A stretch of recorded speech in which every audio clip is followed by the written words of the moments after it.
В мае-августе 1785 года начинается первый этап восстания под руководством шейха Мансура.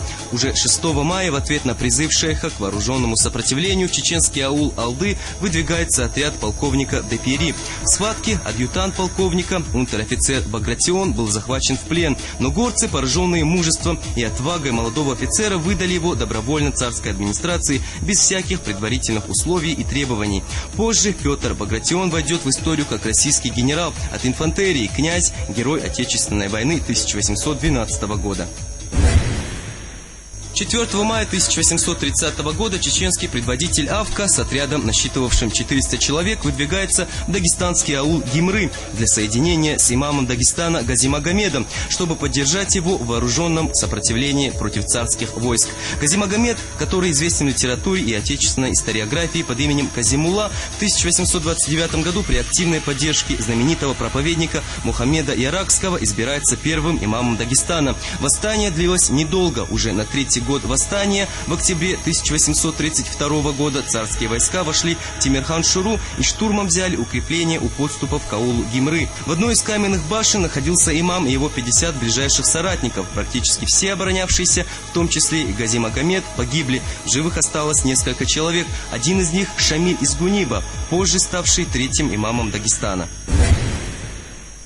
3 мая 1905 года население Автуринского сельского общества Грозненского округа через своих представителей обратилось с прошением на имя губернатора Терской области о нехватке земли.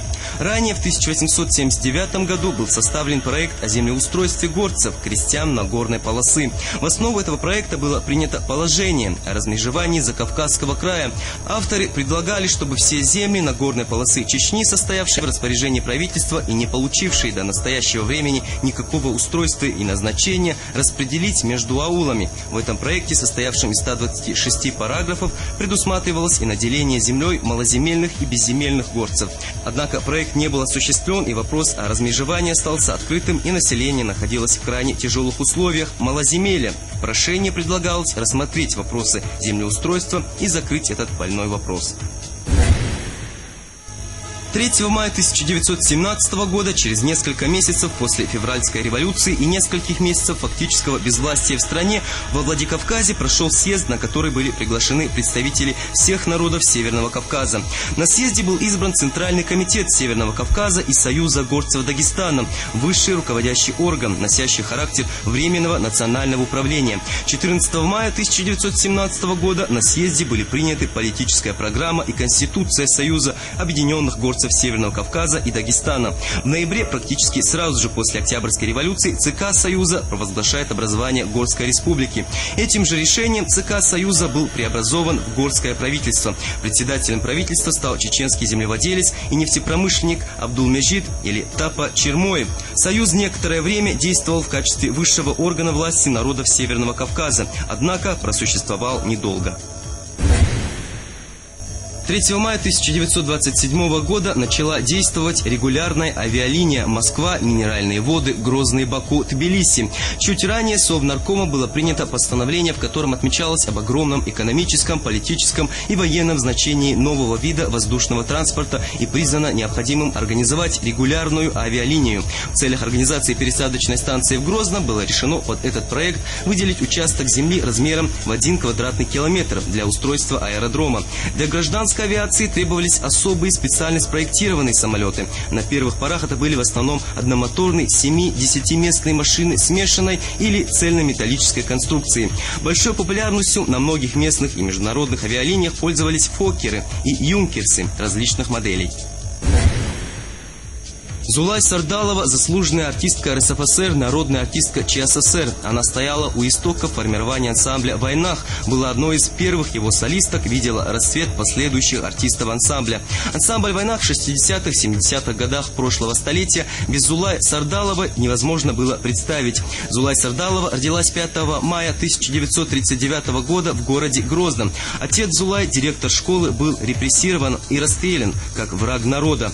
Мать осталась одна с 3 матерям малолетними детьми. Зулай было 8 лет, когда их выслали в Казахстан. Там же началась и трудовая жизнь Зулай. Она устроилась медсестрой в больницу. Вскоре их семья и вовсе переехала жить в поселок недалеко от Алматы. Через какое-то время в Алмате отбирали артистов чечено-ингушский ансамбль песни и танца. Зулай приняла решение участвовать в отборе. Это решение стало для Зулай судьбоносным. Последний раз на сцену театра Зулай Сардалова вышла в день 65-летия государственного ансамбля в войнах в декабре 2004 года. Спустя год Зулай ушла из жизни.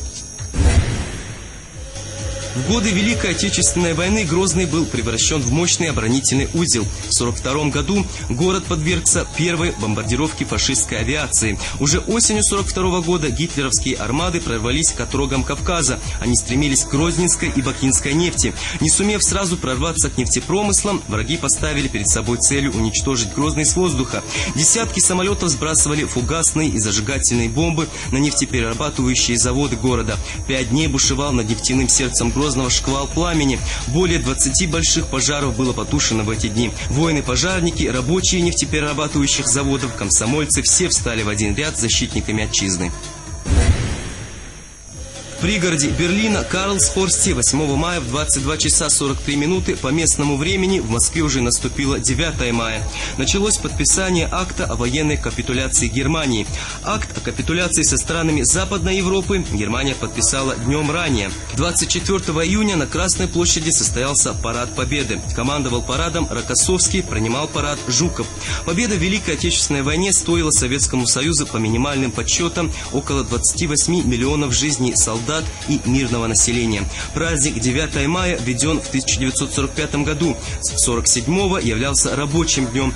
Впервые широко был отпразднован в СССР лишь спустя 2 десятилетия при Брежневе. В том же юбилейном 1965 году День Победы стал нерабочим.